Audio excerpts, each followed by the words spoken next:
Once again, we welcome you to Moving Forward with Young Voices. Hey, I'm very happy to welcome back to the program a voice we have not had on here in a little while. That would be Sarah Montalbano. Sarah, it's been a couple of years, I think, since you and I last talked, but welcome back to the show. For those meeting you for the first time, take a moment to remind us who you are. Thank you. Yeah, it's been a while. It's been too long, in fact. I'm Sarah Montalbano. I'm a contributor with Young Voices, and in my day job, I am an energy policy fellow with Center of the American Experiment, a Minnesota-based think tank. And I'm also a senior fellow at the Independent Women's Forum, Center for Energy and Conservation. Well, I'm looking at an article that you wrote that was published in Reason, and it's titled, I'm a Gamer. The No Fakes Act Could Get Me in Trouble. And I'm thinking since the last time you and I talked, AI has become very dominant on just about every part of life. But talk to me about the No Fakes Act. I know that there's concern about deep fakes, and we heard this concerning, Joe Biden when he was president. That there was allegations that some of the videos of him may have been deep fakes generated by AI. But as far as Congress trying to prevent mischief with deep fakes, tell me how this act also has a dangerous side. Yeah, so the No Fakes Act is the Nurture Originals, Foster Art, and Keep Entertainment Safe Act of 2025. It's been introduced in Congress, and really, I think the intent of the act is pretty good. It sounds good on paper to, stop deepfakes, protect people's likenesses. And the way it does this is a digital replica. So it defines a digital replica as essentially, a realistic computer-generated version of someone's voice or likeness. And that is an interesting case for the video gaming community, right? Because there are a lot of games where you have, community-generated content called mods that you can, put celebrity faces on the various characters in this game. You can create, in your own, character creation menu for a lot of games, you can choose what your face looks like. And I think there's a Wow. lot of consternation, a lot of concern that this can actually damper the fun for a lot of video games. What is the concern? Is it that people will misuse the likeness of someone either for fraud or for harassment or things like that? Is that the underlying issue that they're trying to address? hmm Yeah, and there's certainly a lot of that concern. The other kind of ambiguity in this act is that there's a provision about basically creating the tools to generate these likenesses, and a lot of video games are wondering, and developers are wondering, well, what does that constitute? Does my character creation menu constitute a tool where this, deep fake might might be generated? So there's a lot of concern, I think, that this is an overly broad definition. Um, Pardon me, I've been sick for the last couple of weeks, and Oh, the so summer the wouldn't be summer if it didn't go out with a good cold. exactly. And there's a lot of video games that rely on, celebrity images. Think about NHL 25 and, Madden, NFL 25, all of these athlete images and depictions. But there's also, a video game that I've personally played that I enjoy called Cyberpunk 2077. You have Keanu Reeves following you around as the player character, and his likeness is used extensively. So I think there's a lot of confusion about what this would entail for, digital replicas like these. And I also argue in this piece that we already really have laws at both the state and federal level that cover this kind of situation. I okay, I'll admit I'm not a gamer, but I have kids who are, and they're pretty serious about it. So I could see them having concerns about this. Sarah, let me ask you this. People who are non-gamers, Yes. why should they not shrug their shoulders and say, well, I don't have a dog in this fight? Why do they need to be aware of this and realize that perhaps they have a stake in it as well, even if they don't spend time gaming? Yeah, that's an excellent question.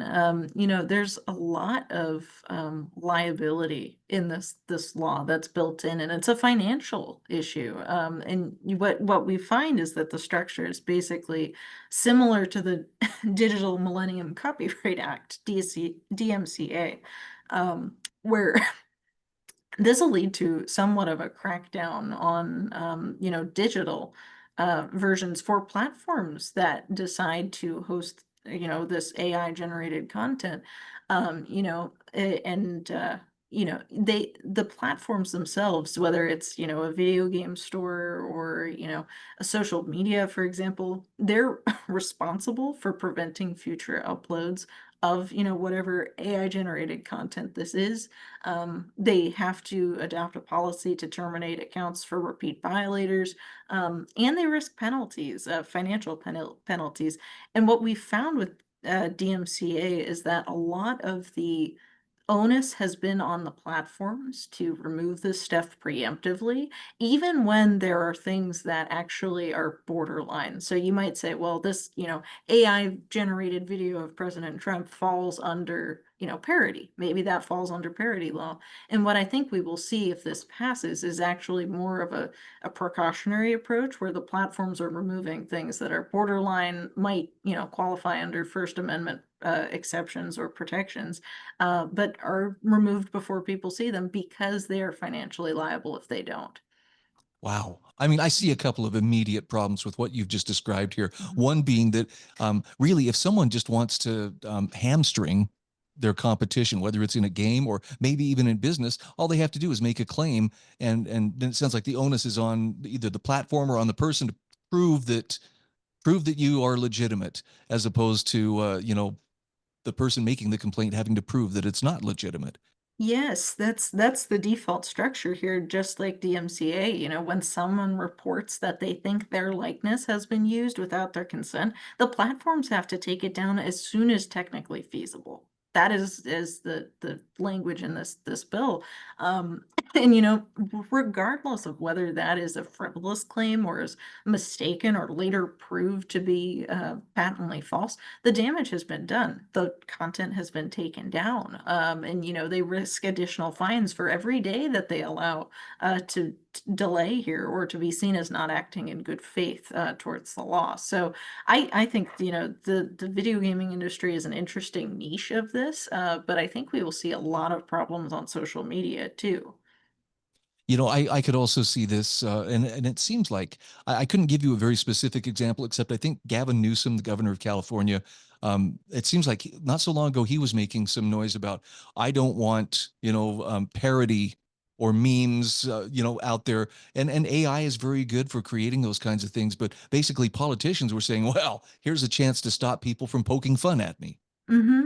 Yeah, I think we should be worried about that kind of thing with if the No Fakes Act were to be passed by Congress. There's clearly an overly broad definition here. It would need to be really winnowed to understand exactly what is the point. The other interesting part is that this digital replica right creates some kind of contract law where you're able to actually sell your digital replica for certain purposes to companies. And those contracts seem to be pretty overly broad as well, for up to a decade. So there's a lot of problems with this bill. Video gaming would be adversely affected, and so would a lot of your social media experience. I feel like I watched a Black Mirror episode about something very similar to this. So we've got about 30 seconds here, but are there better voluntary ways to address these concerns?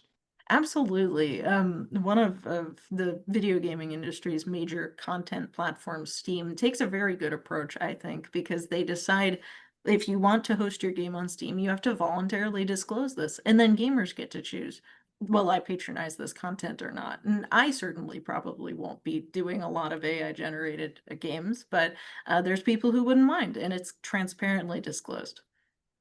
Love to hear it. Well, thanks for bringing us up to speed on this again. We're talking with Sarah Montalban.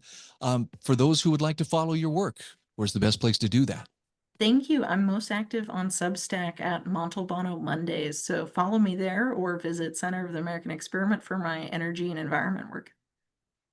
All right. Sarah, all the best to you. Hope you got a speedy recovery from that cold too. Ah, it's been 5 weeks already. So we'll see. Thank you.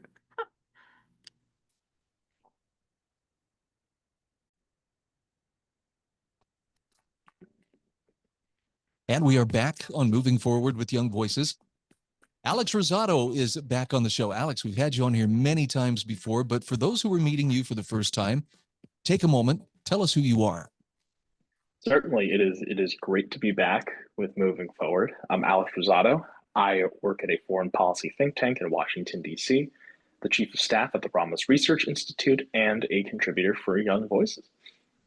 I'm looking at an opinion piece you wrote for Newsweek. Gen Z conservative, what Charlie Kirk meant to my generation, and boy, is this a timely topic. I mean, where do we even begin? Well, first off, by offering condolences for the Kirk family and just proclaiming to our Lord and Savior Jesus Christ that may He protect Charlie's soul. It's absolutely insane still, even a week after this horrific assassination took place in Utah, that claimed the life of a 31-year-old mentor, builder, husband, and father.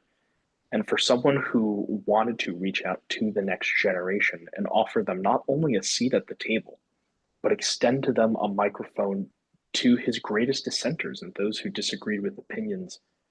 It wasn't him trying to prove him wrong, as his banner may say. And it was more so proving to ourselves that the values and the social mores that we hold near and dear to our hearts are actually the ones that we want to promote. For Generation Z, we have an authenticity crisis. We're socially anxious, we're mentally strained, we're economically insecure. And Charlie Kirk gave us a forum to understand for ourselves why that's the case. And a lot of times you saw some of the angst, the anxiety, and the outright distaste for the system that is now embedded in a lot of people, unfortunately, in my generation. But it doesn't have to be that way. And Charlie Kirk did so in a passive and a persuasive way. And ultimately, that's why he's no longer here, is because we started listening to what he had to say and the uplifting of the American spirit that he brought with him. Well, and Generation Z, whether they want it or not, is in a position to do much of the heavy lifting in the days ahead of us. And I can think of I can think of no other individual who has done more to engage Gen Z and actually and motivate them and persuade them, or I'm going to use another word, inspire them to embrace those values on which the American system originally was built. You hit it exactly on the head. The American founders, 250 years ago, laid out fundamental principles that would ensure as timeless reminders for not only the morals and the customs and traditions that we ought to still respect today, but those that pave the foundation for the greatest democratic experiment on the face of this earth. And it is these principles. It is free speech, freedom of expression, limited government, free markets, an enduring moral founding based on religious principles. What does that look like in today's contemporary America, where things are rapidly shifting around? It looks like having funding for law enforcement and resources, having entrepreneurial values front and center at economic forums, having stability socially, raising a family, getting married. And those are the simple principles that you need to keep a nation that is so advanced running while keeping it tethered to the foundational values that it can't depart from. Otherwise, it risks crumbling everybody in its way. Talk to me about why was Charlie's approach so effective? I mean, there can be no question. It's not a matter of, well, effective is in the eye of the beholder. No, I think we can safely say with millions of followers and I think at last chance I'd heard there are now thousands, maybe tens of thousands of people wanting to open Turning Point USA chapters on college and high school campuses. He definitely was having impact. What was different about his approach from previous people who have likewise sought to inspire, a generation? One word: outreach. That was the crux of what made TPUSA such a juggernaut on so many college campuses. Now you're seeing in the aftermath of his assassination, there was 60,000 new entities being inquired about at high schools and college campuses. They have brand new speaking tours that are debuting speakers such as Vivek Ramaswamy and Michael Knowles and Tucker Carlson.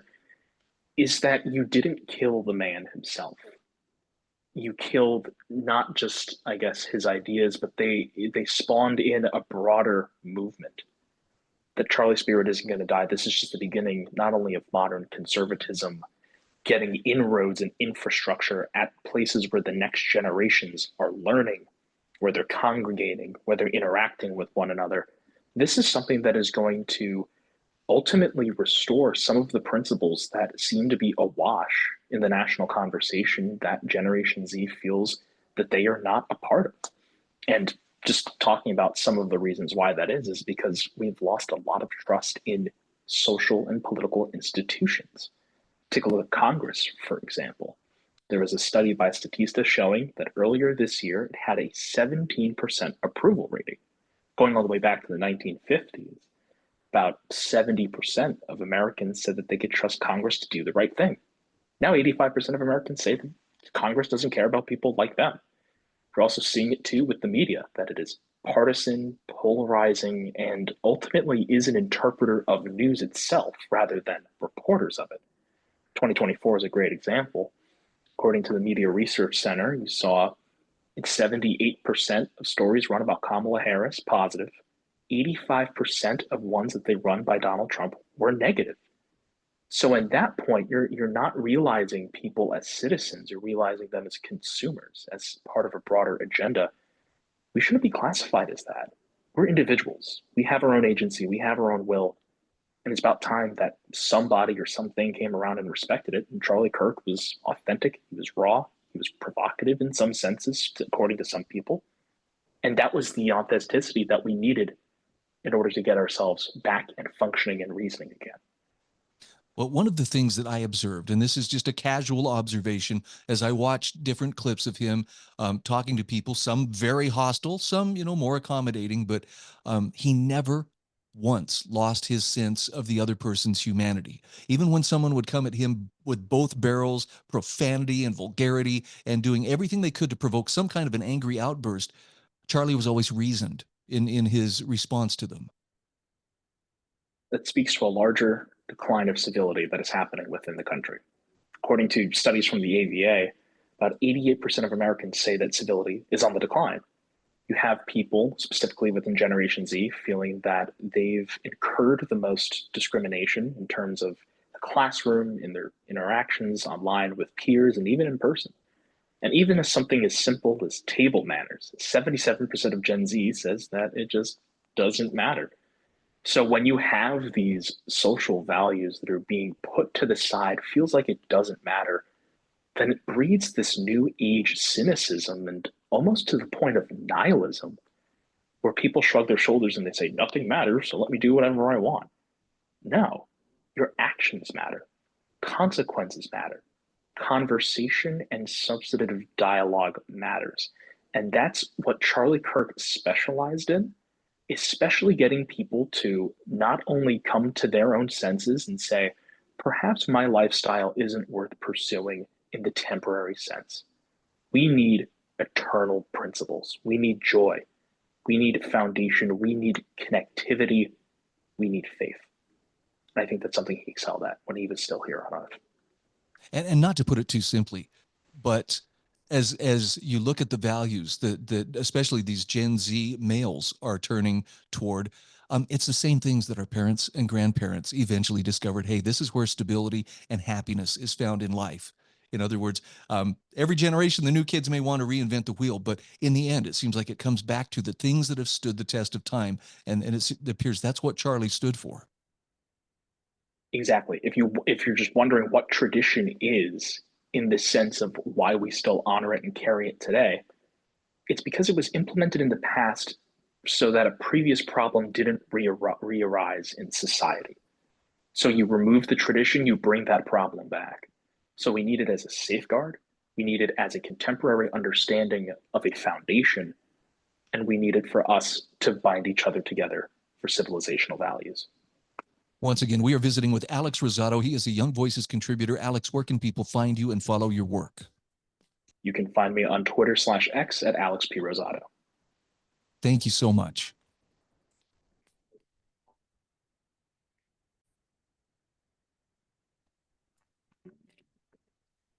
Welcome back to Moving Forward with Young Voices. We are happy to welcome Chloe Sparwath back to the program.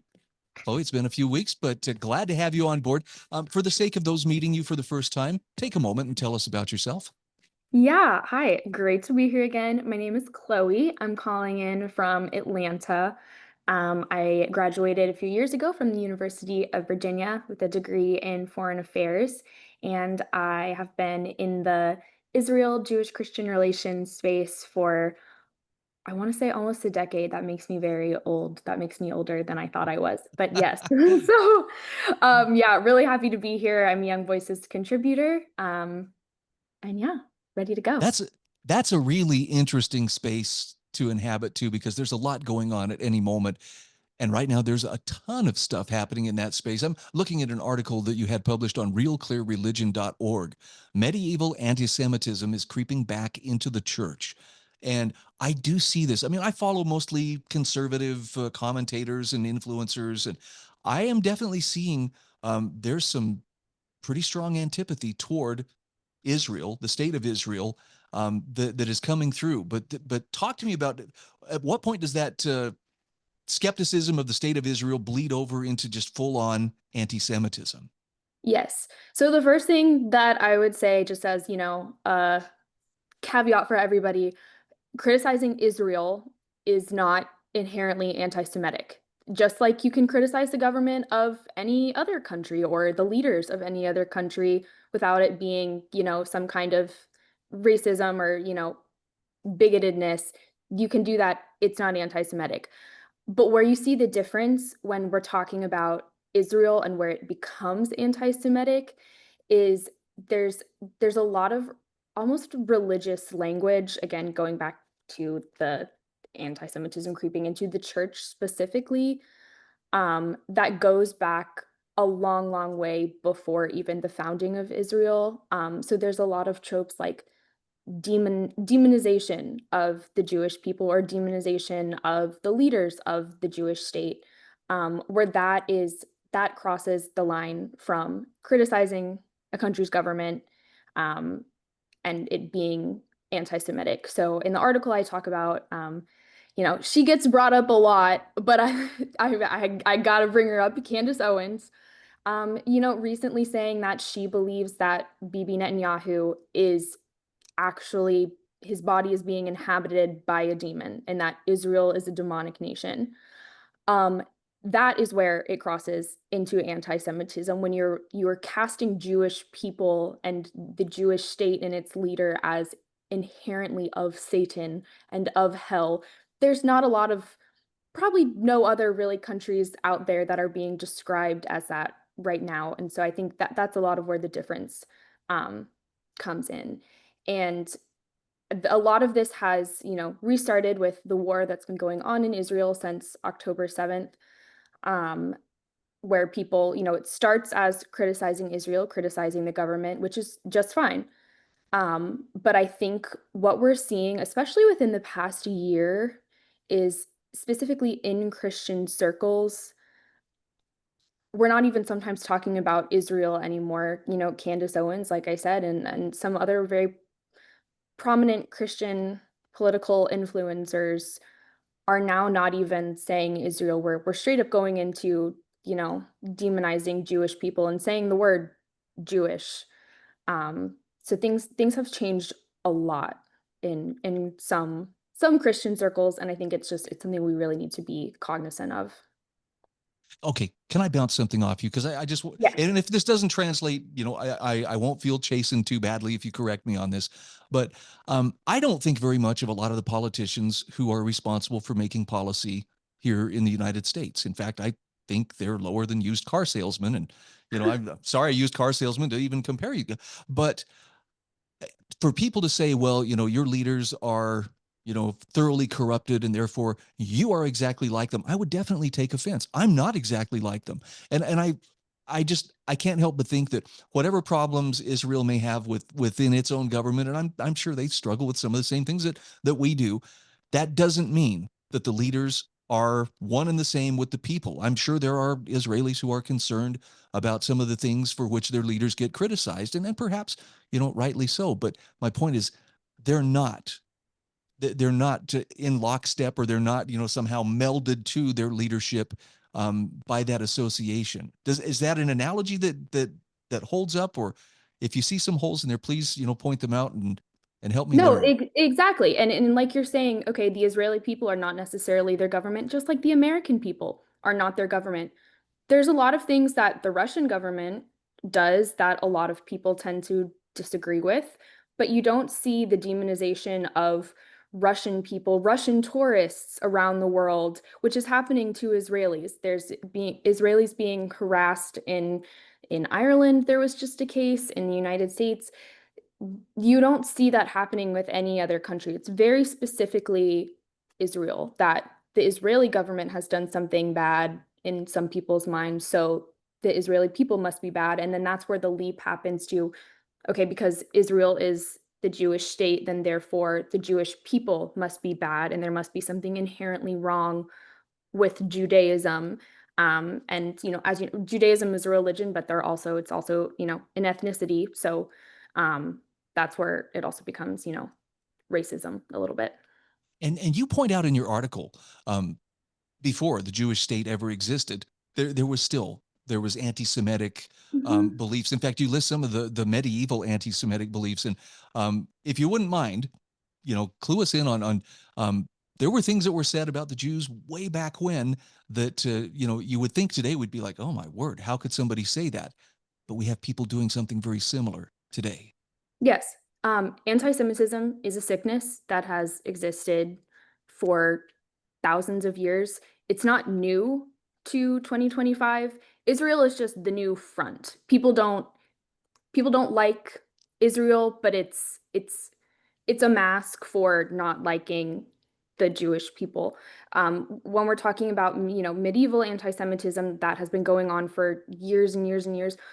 Unfortunately, it's not a new thing, and a lot of it has come from Christian circles. A lot of people don't know this, but Martin Luther, who did a lot of good things, Protestant Reformation, a lot of positive things came out of that. But Martin Luther, a lot of people also don't know, had encouraged his followers to violently go after the Jewish people if they didn't convert, if the rabbis weren't willing to shut down their synagogues and stop talking about Judaism, then he encouraged them to violently go after these people. And that type of rhetoric that was normalized within the German church back in the day carried on even into the 1940s with the Nazis, the Hitler's regime, the Nazi Party. They used a lot of Martin Luther's rhetoric. Some of the anti-Semitic tropes they talked about, like Martin Luther talked about as if like Christian children being killed and kidnapped by Jewish men and using their blood to make matzo ball soup, just ridiculous lies that were used to justify violence against Jewish people. Um, so Let's take we got a little over a minute left here. Let's talk about some of the ways people can avoid getting pulled into that vortex of negativity that leads right to that really nasty anti-Semitism. Where can people find that solid ground to stand on, where they're not going to be caught up in whatever emotion is passing by at the moment?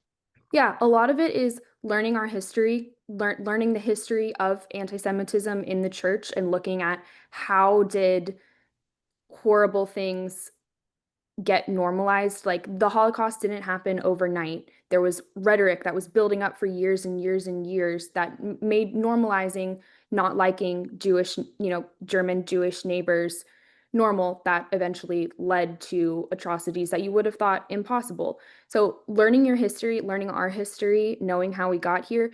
But I think also the biggest thing is just, okay, if there's something that's coming out about Israel or the Jewish people, would this type of language or scrutiny be acceptable for any other group or state out there? And if it's you're only talking this way because they are Jewish or it's the Jewish state, that's when you know something's off.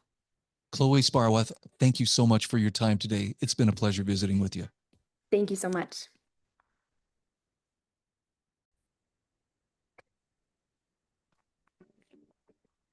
Welcome back. This is our fourth and final segment today on Moving Forward with Young Voices. Happy to welcome Gary Frankel back to the program.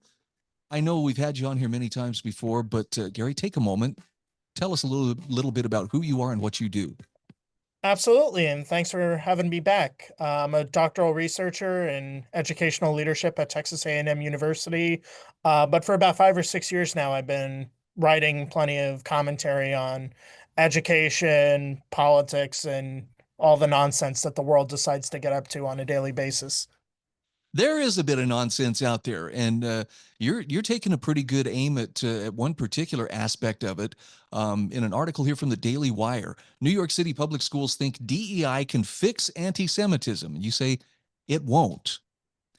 Let's talk first of all. To what extent is anti-Semitism rearing its head in New York City public schools? Well, anti-Semitism has always been a problem in New York City, which makes sense because it's one of the largest centers of Jewish culture in the world. But in 2023, 2024, and continuing into 2025, the problem has gotten a lot worse. Anti-Semitic instances are now 45%, 54% of all hate crimes in the city. And there is an anti-Semitic crime in New York City about every 25 hours, which, it's a big city and all, but that's still a really terrible and dramatically increasing number. So talk to me about how is that addressed? I'm sure, in a system the size of New York City's public school system, there's going to be a little bit of bureaucratic inertia to have to work through. But how do they propose they address issues when anti-Semitism comes up? Well, what they're proposing right now is to integrate anti-Semitism into a new type of social studies curriculum that they're already using called Hidden Voices. And the whole point of Hidden Voices is to highlight particular voices that the district thinks it's important, from individuals from various marginalized and disadvantaged groups. But the problem is that it doesn't show any effectiveness at actually reducing discrimination or promoting tolerance or any of that good stuff. If anything, the research indicates that it just promotes hostility because people don't understand why they're learning about these people. They do a very poor job of communicating the importance of this sort of thing to kids. And it's all based on academic hoo-la-la that teachers don't understand. They don't know how to implement it. The district doesn't know how to implement it. So it just ends up being a giant mess that fails to address the problem. And tell me how DEI figures into this. Is DEI kind of seen as a fix all for whatever ails a culture or a society? In this context, absolutely. That's definitely what New York City public schools seems to think. It's just that any problem that comes up, if we just make it more about identity, more about marginalization, just hitting that same nail with the same hammer over and over again, that it can solve the problem. And it can't, because the problem is much more systemic. It's gotten increasingly violent over the past couple years. And unless there's some good old fashioned law and order in New York City schools, nothing's going to be done about this. Something that you point out in your article too, and I thought this was right on target, is DEI, for good or for worse, plays into the oppressor versus the oppressed paradigm, which is very common in a lot of education today. And absolutely. And it's become a problem in left wing theory because if you look at the literature, that over the course of the 20th century, Jews have consistently been labeled, particularly in the United States, on the side of the oppressor because Jewish people have become very successful in very lucrative industries like entertainment and law and engineering and medicine. So they're not, so a lot of these theory doesn't really see a distinct cultural group with distinct traditions that's being attacked in some way, they see rich white people. So it's just an underdeveloped assessment of how the world actually works. Okay, and here's where I guess I have to put on my tinfoil hat just a little bit. Is there ever going to be a time when DEI will not be a part of the public education establishment, particularly in very large systems like you would find in New York City? Well, I don't think that you're ever going to get rid of that sort of thinking, that sort of framework entirely, especially in very large, very progressive cities, like you pointed out. But what I do think can happen, and this might be just my inner optimist will eventually happen, is that we can still work with those frameworks while still promoting sanity. I mean, discipline has become a big problem in a lot of these schools because they're fixated on restorative justice. So if there's an anti-Semitic incident in your school, maybe instead of just like sending them to the principal's office and they come back with a cookie and a juice box 15 minutes later, how about suspensions? How about detentions? How about actual consequences? And of course, this shouldn't just be for anti-Semitic incidents. This should be for all sorts of misbehavior, but really just enforcing the notion that actions have consequences and that schools aren't going to tolerate just letting students do whatever they will anymore, and, give teachers a little bit of support and controlling their classrooms and controlling the hallways. You mentioned in your article that parents, teachers, and students have complained repeatedly that the city's public schools aren't doing very much to address those anti-Semitic incidents that may occur on campuses. I'm curious what do the school administrators or the people within that system, do they offer any kind of an excuse for why they seem to struggle with addressing those? Well, any excuse would be unseemly because they're taking the problem very, very seriously. They formed 427 different committees about the incidents. Well Um, then. but but what's really going on, and this is what I think at the heart of the problem is, they're afraid of getting sued. They are terrified that the second they do anything, that some angry person will rake the district over the coals in some ridiculous lawsuit. And the way to fix that is to give schools a little bit more protection against liability. You can't let them do whatever they want, of course. I mean, parents still have rights, but schools should be able to give a student a detention or a suspension without worrying about causing some sort of national news story. No, very, very true.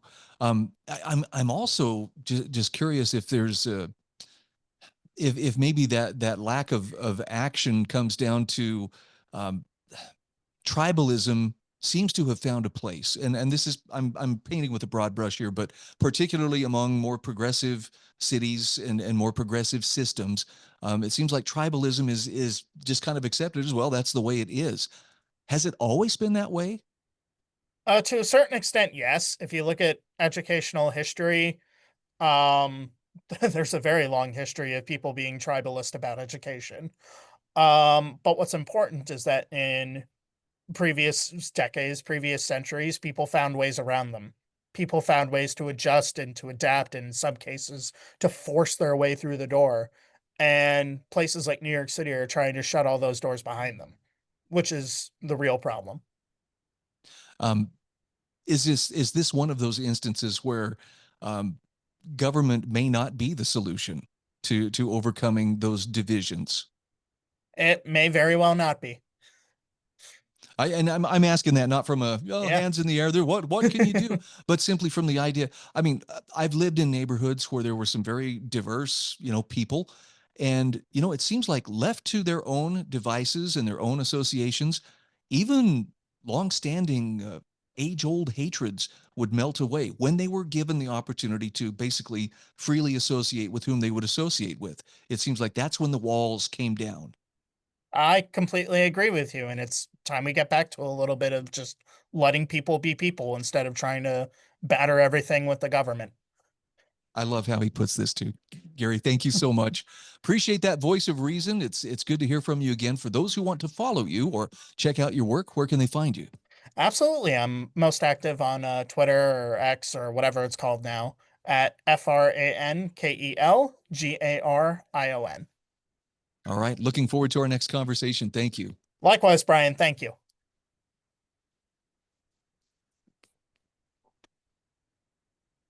All right.